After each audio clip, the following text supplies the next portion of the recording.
the New England Patriots versus the Kansas City Chiefs. Ooh, fantastic. Speaking about the Raiders, who we just finished up that segment, I thought they did a fantastic job, their secondary, closing up and frustrating Cam Newton as a passer last week. And this is what you get with the Patriots. I say probably 30 other teams in the league lose that game. The Patriots coaching staff is like, it's not working today. Let's switch to something else. Yeah. And so what the Patriots did, the Raiders, again, this underrated secondary, they're closing up the seam routes, the deep middle, which Cam has been doing, and they were doing a good job of limiting deep sidelines. And so you could almost think of it, I don't think they were playing cover 3, but they were basically eliminating the deep part of the field. Cam Newton wasn't doing well distributing the ball. And the Raiders were limiting him rushing.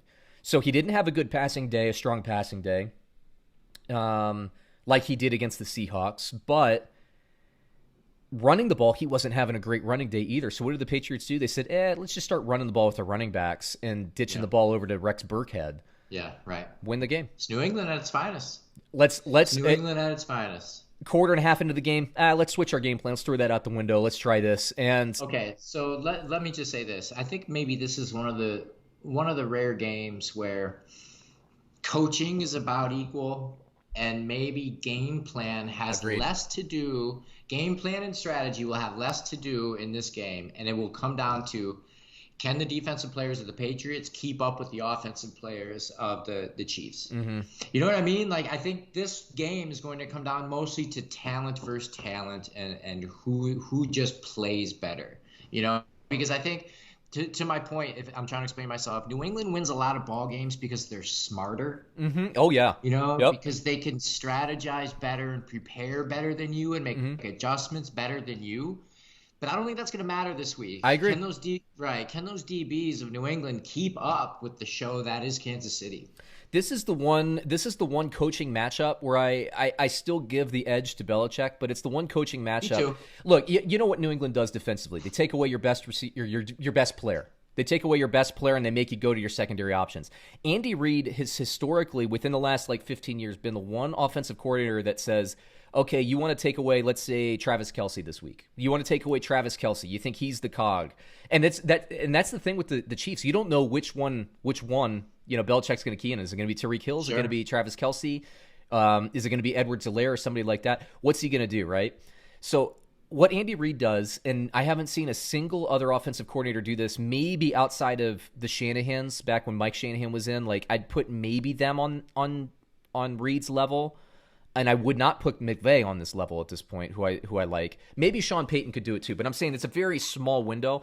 They'll say, okay, I'm going to show you something a little bit different that you haven't seen in the last 10 years of watching film on me, Bill, and I'm going to scheme Travis Kelce open in a key situation. He'll disappear for 59 snaps. On that 60th snaps, he'll get a back-breaking 3rd and 13 conversion or a 3rd and 10 goal line thing that you just never seen with Travis Kelce.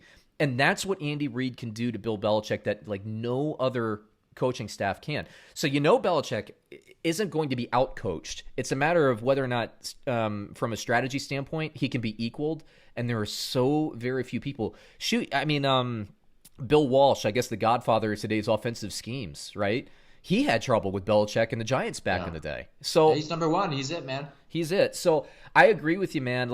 We know that, to me, this week, Cam Newton's going to have to run. He's going to have to run, and New England... He's going to have to do a lot of things. Yeah, he is. And New England's going to try to play ball control, and I think they'll have some success with that. But we saw that game plan last night with Baltimore. We know what's going to happen. Yeah. It's a little bit different because Cam is a bigger quarterback, so he can be more physical, but he's also not as fast as Lamar Jackson. Exactly. I think that if New England gets down, it's not going to be good for them. Right? I'm curious to see what Cam Newton does because he's going to have to put up passing yards. Well, that's exactly right. So if he gets down and they have to start throwing, then how good is Cam Newton? We see that Cam Newton is very productive within the strategy and the system of New England. Mm-hmm. But if they're down, 15 points with 11 minutes left, and they kind of have to start getting after it, then what is he? I don't know. We haven't seen it yet, have we? We haven't seen it yet. We're going to be 4 games in this week, so we'll get some answers, which is what I'm kind of looking forward to, right? As a better. I don't know. I have a hard time making a pick in this game in terms of actually putting money down. It's more of I'm curious to see what happens. So I'll really be all over this game watching it. Let me hit you with the line on this one, man. Bovada has New England +7 versus Kansas City. New England 7-point underdogs. Mm-hmm. That is wild. I got to go Kansas City, man. Kansas City. You know the stat, man. Belichick, whenever he's an underdog, he covers like 85%. I know, it's a silly pick, but before... I just watched this guy Mahomes last night, dude. I just watched this magician, and it's like, he's what? so good. He's so good. I've never seen that. He's so good, yeah. It's where it's coming from. Yeah, I think that,